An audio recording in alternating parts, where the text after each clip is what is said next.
नमस्कार, मैं हूं आपके साथ अली मतर। अपना बिहार की शुरुआत तो बड़ी खबर से करते हैं। रांची पहुंची हैं राबड़ी देवी। पहली बार रांची में लालू प्रसाद से मुलाकात करेंगी। रिम्स में इलाज करा रहे लालू प्रसाद से पहली बार मुलाकात करने के लिए राबड़ी देवी रांची पहुंची हैं। आपको बता दें, इससे पहले कभी भी जब से लालू प्रसाद जेल में हैं या फिर उनका इलाज रिम्स में चल रहा है, राबड़ी देवी नहीं पहुंची हैं और अब पहली बार राबड़ी देवी लालू प्रसाद से मिलने के लिए रांची पहुंची हुई हैं। तो बड़ी खबर आपको बता दें, लालू यादव से पहली बार रांची में रिम्स में मुलाकात करेंगी राबड़ी देवी। तेजस्वी यादव मिल चुके हैं, तेज प्रताप मिलने पहुंचे हैं, तमाम आरजेडी के बड़े नेता और लालू प्रसाद के दूसरे रिश्तेदार लालू प्रसाद से रांची के रिम्स में मुलाकात कर चुके हैं। लेकिन पहली बार ऐसा है जब रांची के रिम्स में राबड़ी देवी लालू प्रसाद से मिलने के लिए पहुंची हुई हैं। तो बड़ी खबर इस वक्त आ रही है, राबड़ी देवी रांची पहुंच चुकी हैं। लालू प्रसाद से वो रांची के रिम्स में मुलाकात करेंगी। आपको बता दें, चारा घोटाला मामले में लालू प्रसाद सजायाफ्ता हैं और फिलहाल उनका इलाज रांची के रिम्स अस्पताल में चल रहा है। और अमित हमारे साथ जुड़े हुए इस खबर पर ज्यादा जानकारी के लिए। अमित, क्या कुछ जानकारी है?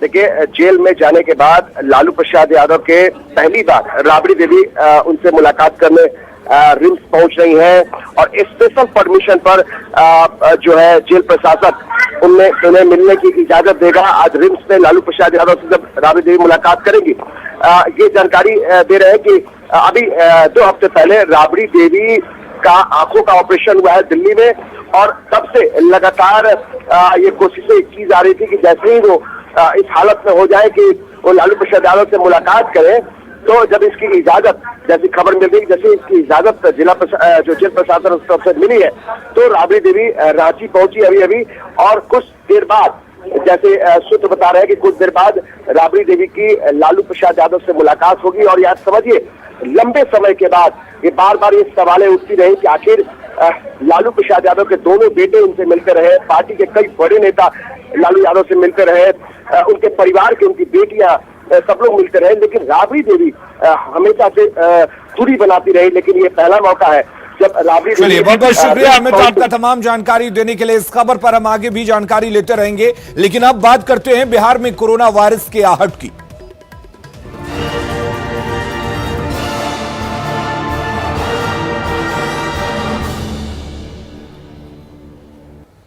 और बड़ी खबर आपको बता दें, कोरोना वायरस की संदिग्ध पटना रेफर हुई है। छात्रा कुछ ही देर में पटना के पीएमसीएच अस्पताल में पहुंचेंगी। आपको बता दें कि पटना के पीएमसीएच में छात्रा का इलाज होगा। आज सुबह ही छपरा से पटना इस छात्रा को रेफर किया गया है। आपको बता दें कि यह छात्रा चीन से छपरा लौटी थी कुछ ही दिन पहले और इस दौरान बीमार हुई। डॉक्टरों ने यह संदेह जताया कि इसमें कोरोना वायरस के लक्षण हो सकते हैं और एहतियात बरतते हुए छात्रा को पीएमसीएच रेफर किया गया है, जहां पर उसका इलाज होगा। जांच होगी कि क्या वाकई छात्रा इस वायरस से इन्फेक्टेड है, इस वायरस से संक्रमित है। अगर ऐसा होता है तो यह बिहार में हो सकता है कि कोरोना वायरस की आहट हो। लेकिन डॉक्टरों ने कहा है कि मामला उतना गंभीर नहीं है और इलाज किया जा रहा है। चूंकि छात्रा चाइना से लौटी है, इसलिए एहतियात बरतते हुए उसकी जांच कराई जा रही है।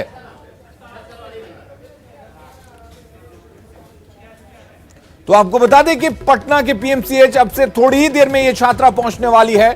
दरअसल यह छात्रा कुछ ही दिन पहले चाइना से कोलकाता आई और कोलकाता से जब ट्रेन से यह छपरा लौटी तो इसकी तबीयत खराब हुई, इसमें बुखार के लक्षण पाए गए और उसके बाद डॉक्टरों ने एहतियातन इसे अस्पताल में भर्ती किया और छपरा में चूंकि इसके जांच की व्यवस्था नहीं है, इसलिए इसे पटना के पीएमसीएच रेफर किया गया है। हमारे साथ हमारे सहयोगी अमित लगातार इस खबर पर सुबह से बने हुए हैं। अमित, कितने देर में यह छात्रा पहुंचने वाली है और क्या कुछ जांच को लेकर तैयारी है पटना के पीएमसीएच में?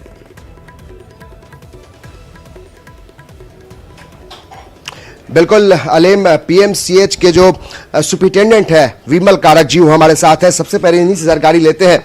सर, पीएमसीएच किस तरीके से अलर्ट है और कैसे वो मरीज जब यहाँ पहुंचेंगे तो कैसे इलाज? हमारे यहाँ हाई अलर्ट पर पीएमसीएच है। फर्स्ट फ्लोर पे आइसोलेशन वार्ड बना दिया गया है। कल रात्रि में 11 बजे प्रधान सचिव श्री संजय कुमार जी का निर्देश आया था कि पीएमसीएच को हाई अलर्ट पर रखा जाए। और जहां तक जो चाइना से जो स्टूडेंट आ रहे हैं, तो civil surgeon civil surgeon Chhapra ने मुझे रिक्वेस्ट किया था कि मैं स्वयं भी आऊँगा, और सारी तैयारी हम यहाँ पर, हमारा जो माइक्रोबायोलॉजी विभाग है, तो माइक्रोबायोलॉजी विभाग में हमने अलर्ट कर दिया है। यहाँ से जो सैंपल जाएगा एनआईबी में, Poona national institute of virology में, और वहाँ पर भेज दिया जाएगा। सारी तरह की तैयारी है। ये सस्पेक्टेड केस कहा जा रहा है। हिंदुस्तान में 3 केस ही अभी तक डिटेक्ट ऐसा हुआ है। जो चाइना से जो लड़की आ रही है, वो हमारे समझ से यहाँ पैनिक ज़्यादा है, और हमारे तरफ से पीएमसीएच की तरफ से सारी तैयारियां कर ली गई हैं। तो अलीम, खुद जो विमल कारक है, जो यहाँ के सुपरिटेंडेंट है, वो बता रहे थे कि किस तरीके से जो पीएमसीएच प्रशासन है, जैसा कि उन्होंने कहा, ब्लड सैंपल या तमाम सैंपल लेकर जांच किया जाएगा, पुणे भेजा जाएगा। कितना वक्त लग जाएगा उस जांच के रिपोर्ट को आने में और ये साफ होने में कि क्या वाकई कोरोना वायरस से ये छात्रा इन्फेक्टेड है?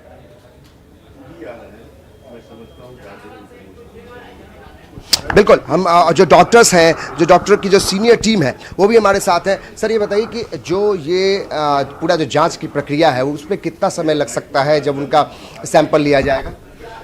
सैंपल तो माइक्रोबायोलॉजी के लोग लेंगे, उसके बाद उसको पूना भेजेंगे।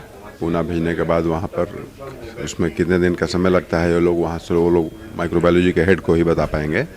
उसके बाद जब रिपोर्ट आएगी तो उससे कंफर्म किया जाएगा कि क्या, जैसे बता रहे थे कि 72 घंटे तक का समय लग सकता है, तो क्या इस तरह से लगता है काफ़ी वक्त लग सकता है? क्या उससे पहले कोई इस तरह का जांच नहीं, जिससे कि पता चल सके कि वाकई में वो वायरस है, वो जो बीमारी है उससे संबंधित है? 72 घंटे लगेंगे या 1 हफ्ते लगेंगे, ये उनसे संबंधित है।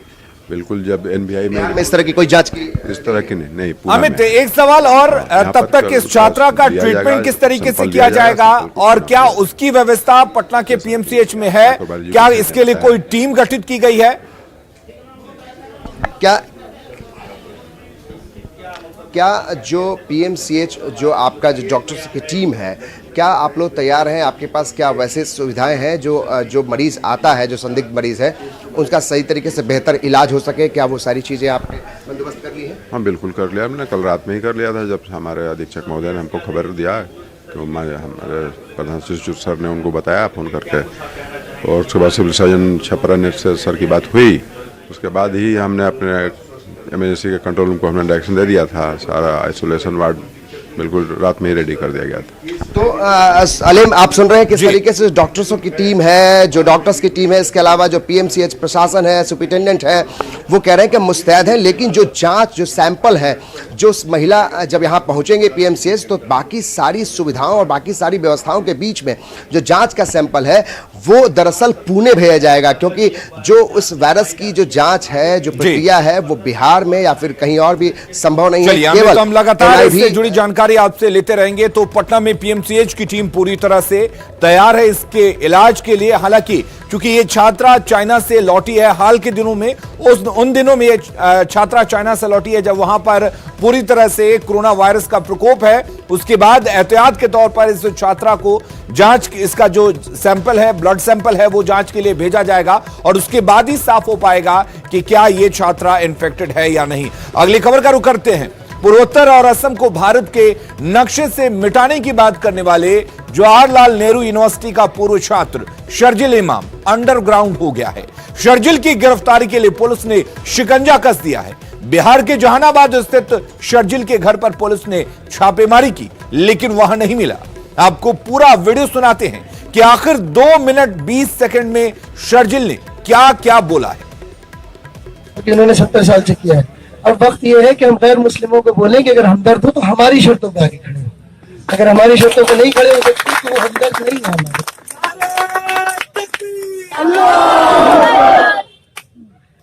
तो एक तो चीज ये है। दूसरी, मैंने बिहार में देखा, अच्छा बिहार का एग्जाम्पल दूंगा। बिहार में बहुत सारी रैलियां हो चुकी है, हर रोज 1-2 बड़ी रैली होती है। अब वो कन्हैया वाली रैली देख लीजिए, 5 लाख लोग थे उसमें रैलिया में। अब उसका मसला बस इतना सा है, ये मैं पहले भी शायद अर्ज कर चुका हूँ, 5 लाख लोग हमारे पास हो ऑर्गेनाइज्ड, तो हम हिंदुस्तान और नॉर्थ ईस्ट को परमानेंटली कट कर सकते हैं। पर हम परमानेंटली नहीं तो कम से कम 1 महीने के लिए तो कट कर ही सकते हैं। मतलब इतना मवाद डाले पटरियों पर, रोड पे, उनको हटाने में 1 महीना लगे, है कि नहीं? जाए एयरफोर्स से। असम को काटना हमारी जिम्मेदारी है। असम और इंडिया कट के अलग हो जाए, तभी ये हमारी बात सुनेंगे। असम में जो मुसलमानों का हाल है आपको पता है, सीए नाफिज हो चुका है, वहाँ डिटेंशन कैंप में लोग डाले जा रहे हैं, है ना? और वहां तो खैर कत्लेआम चल रहे हैं, 6-8 महीने पता चलेगा सारे बंगालियों को मार दिया गया, हिंदू हो या मुसलमान, ठीक है? तो अगर हमें असम की मदद करनी है तो हमें असम का रास्ता बंद करना होगा फौज के लिए, समझ रहे हैं? फौज के लिए, और जितने भी जो भी यहाँ से सप्लाई जा रहा है बंद करो। और वो बंद कर सकते हैं क्योंकि चिकन नेक्स मुसलमानों का है, वो जो इलाका है मुस्लिम अक्सरियत है। कन्हैया जैसे नेता क्या करेंगे, जाके इनकलाब के नारे लगवाएंगे, फोटो खिंचवाएंगे और चले आएंगे। क्या होंगे हमारे अवाम की, चेहरा होगा इनका, और उससे एक भी प्रोडक्टिव चीज नहीं निकली आज तक, तो ये चीज याद रखें कि अगर अवाम गुस्से में है तो उस गुस्से का प्रोडक्टिव यूज करना वो जिम्मेदारी है सियासतदान की, स्कॉलर की, सहाफी की, जो भी है, कि हम इसको प्रोडक्टिवली यूज कर पाए रादर देन वेस्ट करना फोटो सेशंस में, ठीक है? अच्छा, एक और चीज समझ में आई कि अभी तक जो सेंसिटाइजेशन का भी मामला है वो हमारे कंट्रोल में नहीं है, वो उन्हीं कंट्रोल में है जो इंडियन नेशन की पूजा करते हैं, चाहे वो लेफ्ट हो चाहे कांग्रेस, सारे वो उन्हीं के कंट्रोल में। तो हमारे कंट्रोल में यूं आएगा कि हम लोग मुस्लिम स्कॉलर्स का ग्रुप बनाए, और ऐसा ग्रुप बनाए जिसमें आपस में इस बात पे बहस। तो शर्जिल ने क्या कुछ कहा वो हमने आपको सुनवाया। हमारे साथ हमारे सहयोगी जुड़े हुए हैं जो इस वक्त जहानाबाद में मौजूद हैं। शर्जिल का परिवार उनके साथ मौजूद है। हम लगातार इस बयान को सुनवा रहे हैं, इस पर क्या कुछ कहना है अमित शर्जिल के परिवार का?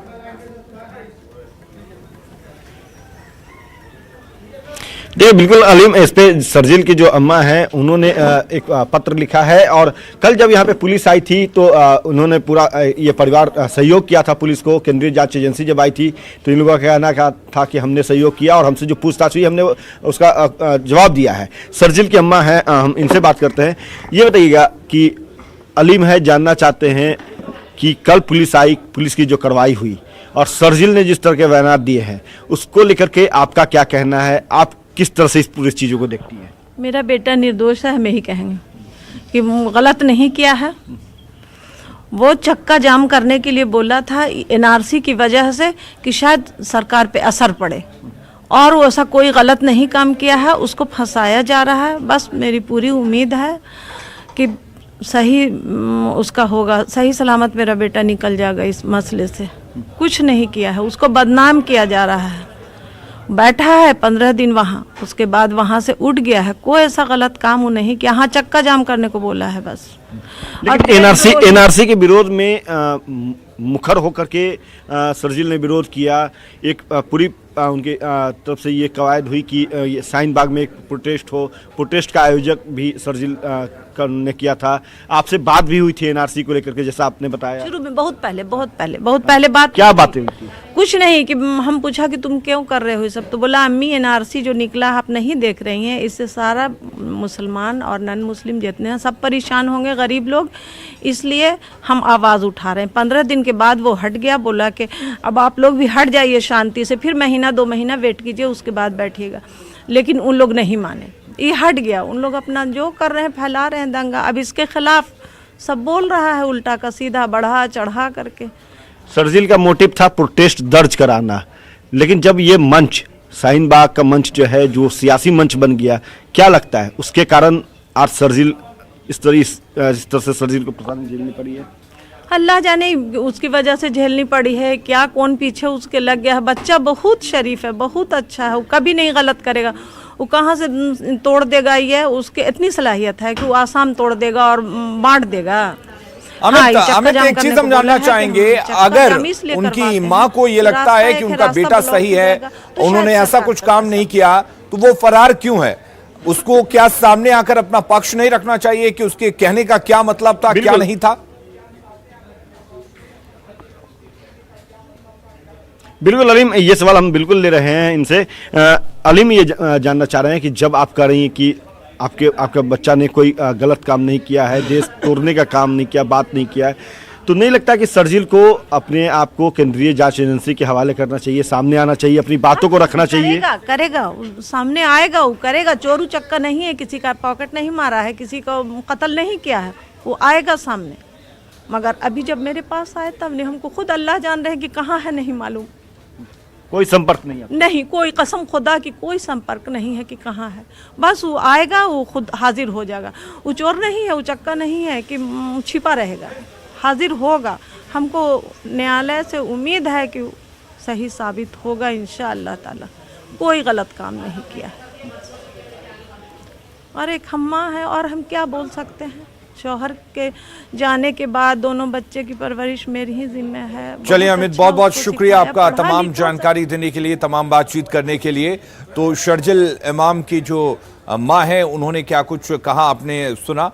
इधर आपको बता दें कि शर्जिल ने अपने जहरीले बोल में चिकन नेक शब्द का प्रयोग किया था। आइए आपको बताते हैं कि आखिर ये चिकन स्नेक होता क्या है, जिसे बंद करने की बात हो रही है। चिकन स्नेक पश्चिम बंगाल के सिलीगुड़ी में जमीन का एक टुकड़ा है। चिकन स्नेक 22 किलोमीटर की भूमि का एक संकीर्ण खिंचाव है। चिकन स्नेक भारत के पूर्वोत्तर राज्यों को शेष भारत से जोड़ता है।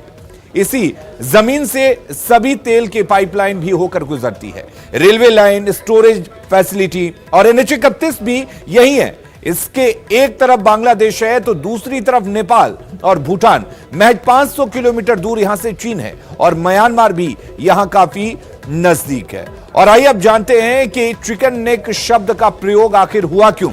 दरअसल किसी भी जिंदा चिकन को गले से पकड़ने से वो काबू में आ जाता है। गले से पकड़ने पर उसकी फड़फड़ाहट बंद हो जाती है। गले से पकड़ने पर वो बेजान हो जाता है।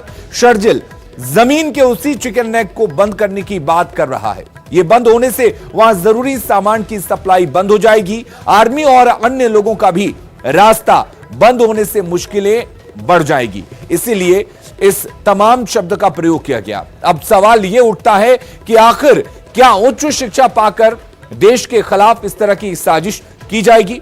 ये बड़े सवाल हैं जो न्यूज 18 उठा रहा है। न्यूज 18 सवाल करता है कि उच्च शिक्षा पाकर देश के खिलाफ क्या साजिश करेंगे ऐसे छात्र? देश में रहकर देश को तोड़ने की बात आखिर क्यों की जा रही है? लोगों को भड़काकर अपना उल्लू क्या सीधा करने की कोशिश है? यह भी बड़ा सवाल है। देश में रहकर साजिश से हासिल करने की कोशिश है, उच्च शिक्षा पाकर देश के खिलाफ साजिश करेंगे? तो ये तमाम सवाल है जो न्यूज 18 उठा रहा है। अगली खबर का रुख करते हैं। पूर्व मंत्री नरेंद्र सिंह मुश्किलों में पड़ते हुए दिख रहे हैं। धोखाधड़ी के आरोप में नरेंद्र सिंह के साथ उनके बेटे और पूर्व विधायक सुमित सिंह के खिलाफ FIR दर्ज कराई गई है। वहीं नरेंद्र सिंह इसे राजनीतिक साजिश करार दे रहे हैं।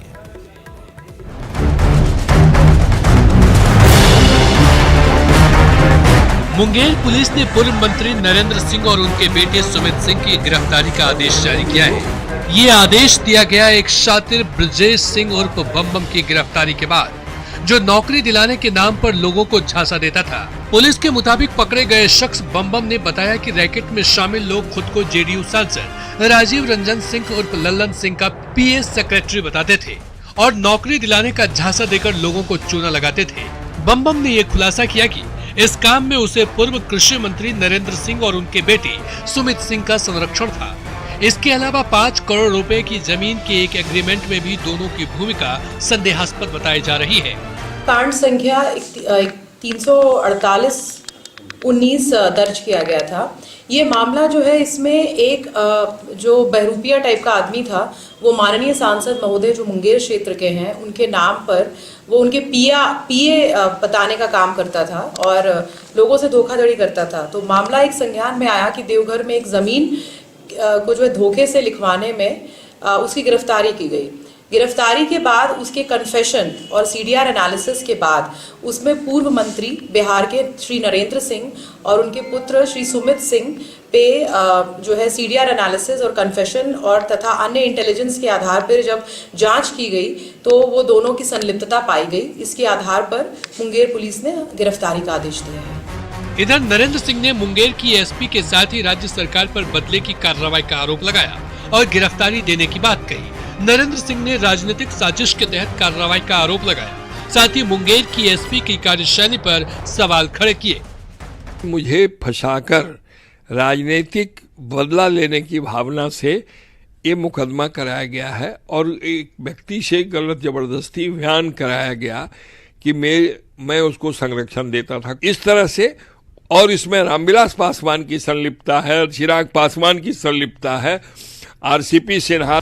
कभी नीतीश के खासम खास रहे नरेंद्र सिंह ने 2015 में जेडीयू छोड़ दी थी और जीतन राम मांझी की पार्टी में शामिल हो गए थे। बाद में वे मांझी से भी अलग हो गए और खुद की पार्टी बना ली। फिलहाल सत्ताधारी दल के साथ उनके रिश्ते बेहतर नहीं माने जाते। कभी बिहार के कद्दावर नेताओं में शुमार रहे नरेंद्र सिंह पर नए आरोपों से सियासी आरोप प्रत्यारोप का नया दौर शुरू होना तय माना जा रहा है। न्यूज 18 के लिए मुंगेर से अरुण के साथ दिल्ली से निरंजन की रिपोर्ट।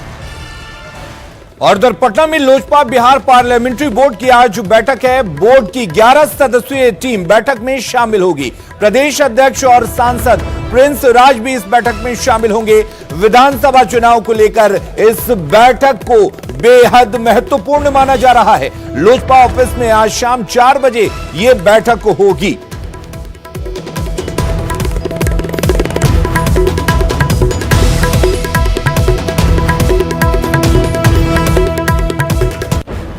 तेज प्रताप यादव ने एक बार फिर लालू वाला अंदाज दिखाया है। सड़क किनारे चाय की दुकान पर तेज प्रताप ने दुकान पर चाय पी और लोगों को प्लास्टिक के ग्लास की जगह कुल्हड़ में चाय पीने की नसीहत दी।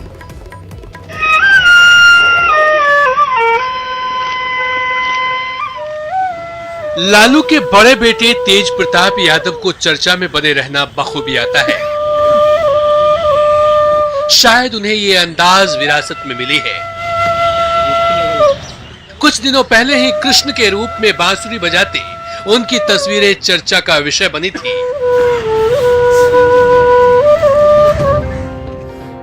और अब वे चाय पीने के लिए प्लास्टिक के ग्लास की जगह कुल्हड़ के इस्तेमाल का संदेश दे रहे हैं। अपने पिता की तरह ही तेज प्रताप ने भी कुल्हड़ पर अपना दांव आजमाया है।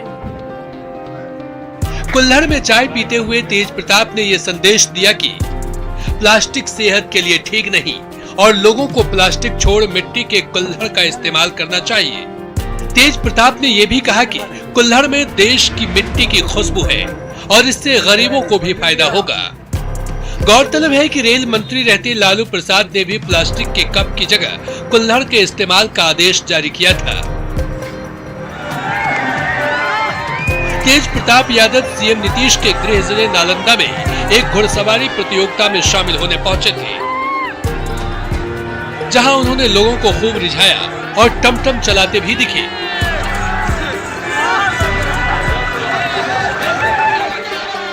बाद में पटना लौटते वक्त बख्तियारपुर में रुककर कुल्हड़ में चाय P. Bureau report, news 18 network.